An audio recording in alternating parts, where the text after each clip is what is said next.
नमस्कार, मैं आरडी भारती और आप देख रहे हैं बिहारी सुल्तान। उत्तर प्रदेश का आने वाला 2022 का चुनाव क्या 2007 की पुनरावृत्ति होने वाली है? क्या बसपा भारी बहुमत से आने वाली है? ये मैं आपको पूरी व्याख्या करने वाला हूं, पूरा बताने वाला हूं। एग्जैक्ट सर्वे रिपोर्ट मैं आपको बता दूं।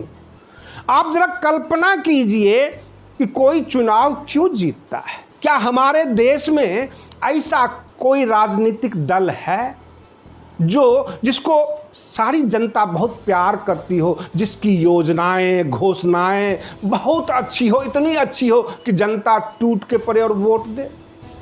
जवाब मिलेगा नहीं। ऐसा कोई राजनीतिक दल नहीं है और ऐसा कोई नेता नहीं है जो दूध का धुला हुआ है।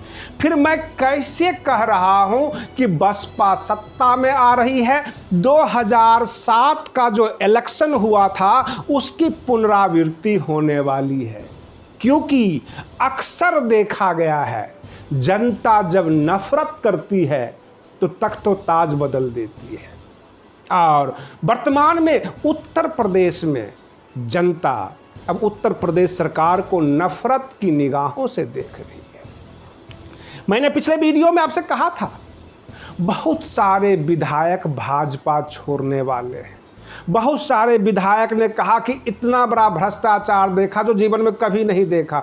आप लोगों को ये सारी बातें गले से नहीं उतर रही होगी, परंतु आज मैं कुछ हकीकत, कुछ ग्राफ, कुछ आंकड़े बता रहा हूं जिससे आज आप यह सोच लेंगे कि वाकई बहन मायावती जी 2022 में मुख्यमंत्री बनने वाली है। जब जब उत्तर प्रदेश की जनता सरकार से नफरत करती है, सरकार को उखाड़ फेंकती है। पूरे उत्तर प्रदेश में ब्राह्मण की आबादी 2 करोड़ है और ब्राह्मण समाज निशाने पे है। ब्राह्मण समाज अब यह सोच बैठा है कि जो वर्तमान में योगी सरकार है ये ठाकुरवाद को बढ़ावा दे रहे हैं, ब्राह्मणवाद खत्म है। और जब जब ब्राह्मण समाज और SC ST एक साथ आते हैं तो उत्तर प्रदेश की सिंहासन कुछ और होती है। आपको कुछ आंकड़े भी मैं ये भी बता रहा हूं कि उत्तर प्रदेश में अक्सर लोग कह देते हैं, बहुजन समाज पार्टी के कार्यकर्ता कहते हैं, चाहे उनके विरोधी चाहे उनके पक्षधर, कि पूरा बहुजन समाज जब एकजुट था तो 2007 में बहन मायावती जी मुख्यमंत्री बनी थी। परंतु यह सत्य नहीं है, यह पूर्ण सत्य नहीं है, क्योंकि ब्राह्मणों के वोट से ही 2007 में वो मुख्यमंत्री बनी थी, बगैर किसी सहायता का, बगैर किसी गठबंधन का। इस बार भी 2022 में वो किसी से गठबंधन करने नहीं जा रही हैं, किसी से कोई सहायता नहीं और पूर्ण बहुमत में आएगी। क्योंकि 2 करोड़ जो है जनता, जो ब्राह्मण समाज, अगर 1 करोड़ भी मतदाता होगा, 50 लाख मान लीजिए, तो भी 100-150 विधायक बनाने की क्षमता रखता है। ये आपके सामने आंकड़े हैं। विकास दुबे का जो कांड हुआ, विकास दुबे गैंगस्टर था, बहुत सारे गैंगस्टर हैं जो कि ब्राह्मण समाज से आए हैं, तो उसको इनकाउंटर किया गया। क्योंकि पुलिस वाले जो मरे वो भी तो सारे सारे ब्राह्मण ही थे। जो पत्रकार विक्रम जोशी मरा है वो भी ब्राह्मण ही है। अमेठी में एक ऐसा व्यक्ति को हत्यारों ने घर में घुसकर मार दिया जिसका बेटा लद्दाख में चीन बॉर्डर पर है। और हर जगह इस तरह की वारदात हो रही है। पूरा का पूरा उत्तर प्रदेश की जनता भ्रष्टाचार और इन जितने भी हैं आपराधिक तत्वों से परेशान है और सब के सब जो है बसपा को वोट करने वाले हैं।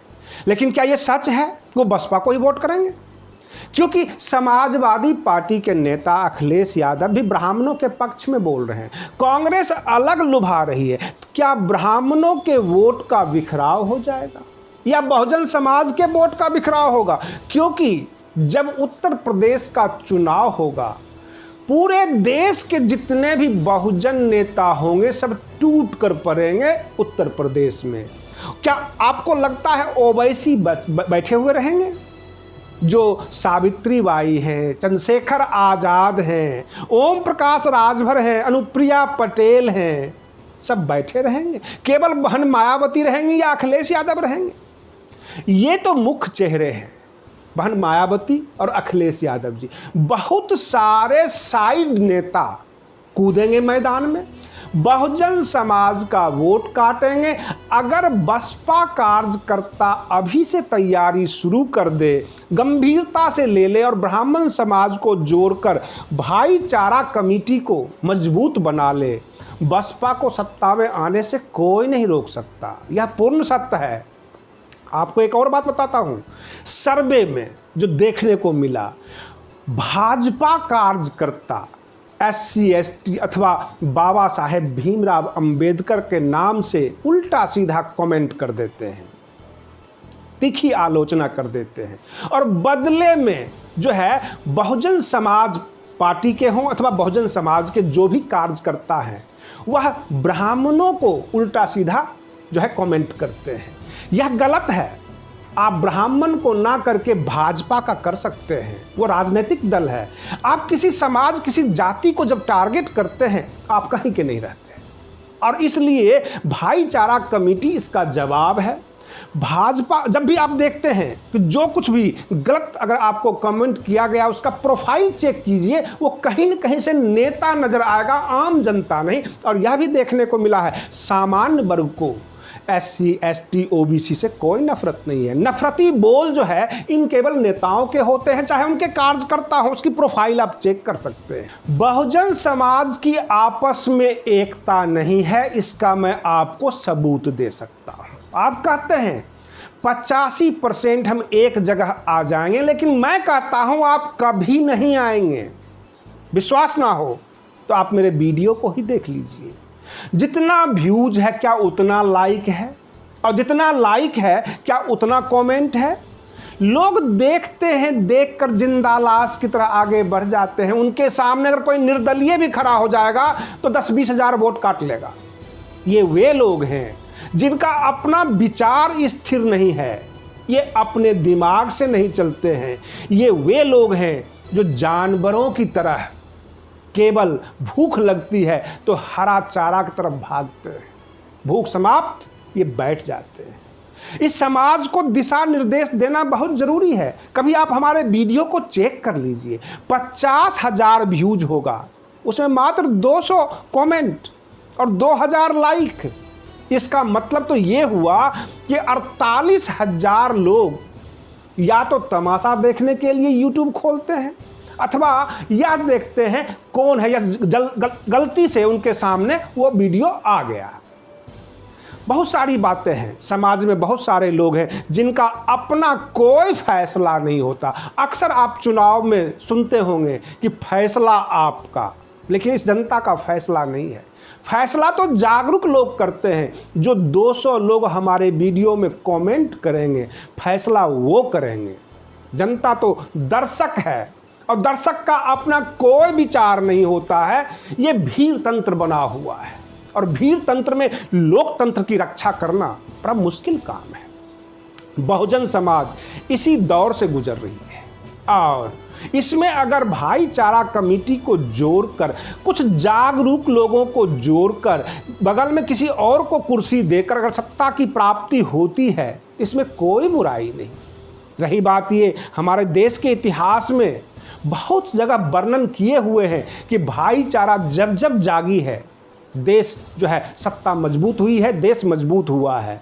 जो लोग नफरती बोल बोलते हैं वह भी नफरती नहीं है, जो बस नेतागिरी करते हैं, नफरत भरी बातें करके किसी जाति के बारे में, किसी धर्म के बारे में वो अपना वोट इकट्ठा करना चाहते हैं, सहानुभूति प्राप्त करना चाहते हैं, लेकिन वो सत्ता तक नहीं पहुंच पाते। पिछले 10 सालों में आपने देखा होगा हमारे अकबरुद्दीन ओवैसी जी कितने नफरती बोल बोलते हैं, 1-2 से ज़्यादा सांसद हो ही नहीं पाते। पूरे देश में चुनाव लड़ते हैं, कहीं चुनाव जीतते ही नहीं। तो ऐसे भी बोल क्या बोले जिससे सत्ता ही न प्राप्त हो। बहन मायावती जी की तर्ज पे बहुत सारे बहुजन समाज के नेता जो है भाईचारा की तरफ भाग रहे हैं, धीरे धीरे भाग रहे हैं, शर्मिंदा होके भाग रहे हैं। कल चंद्रशेखर आज़ाद यानी शहीद चंद्रशेखर आज़ाद जी का जन्मदिन था। उस पर केवल भाजपा ही नहीं, केवल बसपा ही नहीं, और भी सारे बहुजन समाज के नेता ने उनको टैग किया, उनको फोटो लगाया, बधाइयाँ दी, बहुत सारी चीज़ें किया। वो समझते हैं कि सर्व समाज को जोड़कर ही आगे बढ़ा जा सकता है। धीरे धीरे बिल्कुल आपके लाइन पर आ जाएंगे। आप भाईचारा कमेटी को मजबूत करें, सत्ता तक पहुंचने का मात्र एक यही साधन है। और रही बात ये, बसपा कार्यकर्ता ऐसा करने में सफलता प्राप्त कर लेती है तो 2022 की सत्ता उनके हाथ में है। अब देखना यह है कि बसपा के अंदर जितने भी कार्यकर्ता हैं वो कितने जागरूक हैं, कितने अलर्ट हैं, क्योंकि नफरत की कहानी हमने बता दिया कि बहुजन समाज के साथ है ब्राह्मण समाज, क्योंकि 2 करोड़ ब्राह्मण भयभीत हैं, उनको सत्ता से नफरत हो चुकी है। इसको आप कैश कीजिए, समय आपके अनुकूल है, बस तैयारी आपकी अच्छी होनी चाहिए। आप बने रहिए बिहारी सुल्तान चैनल के साथ, हम आपके लिए बिल्कुल सटीक खबरें लेकर आते रहेंगे। तब तक के लिए धन्यवाद। जय भीम, जय भारत।